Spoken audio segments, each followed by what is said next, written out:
Reasoning English எல்லாமே அதில் தான் பார்த்தேன். டிஎன்பிசி படித்தேன், செட் ஆகலை. சிம்பிளிஃபிகேஷன் அந்த மாதிரி சம்ஸ் வச்சே ஓட்டிகிட்டு இருந்தேன். இங்கிலீஷ் எனக்கு ஓரளவு வரும். நான் கனரா பேங்க்கில் கிளியர் பண்ணியிருக்கேன். 17th வந்து நான் பாஸ்ட் அவுட் ஆனேன் காலேஜில் இருந்து.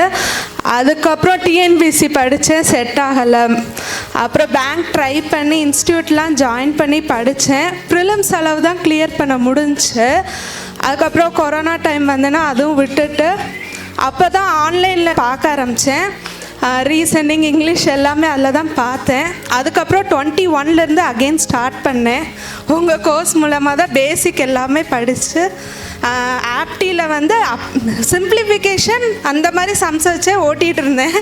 அப்ளிகேஷன் செம்ம தொடணும்னு நினச்சது சார் வீடியோ பார்த்ததுக்கப்புறம் தான். ஷார்ட்கட்ஸ்லாம் நல்லா புரிஞ்சு அதெல்லாம் பண்ணி இதாச்சு. அதே மாதிரி இங்கிலீஷ் எனக்கு ஓரளவு வரும், ஆனால் இந்த கிராமர் பார்ட் மட்டும் கொஞ்சம் குழப்பம். அதுக்கு வந்து உங்கள் வீடியோ தான் மேம் பார்த்தேன், ரொம்ப ஹெல்ப்ஃபுல்லாக இருந்துச்சு மேம். அப்புறம் என் ஃபேமிலி ஃப்ரெண்ட்ஸ் எல்லாருக்குமே ரொம்ப தேங்க்ஸ்.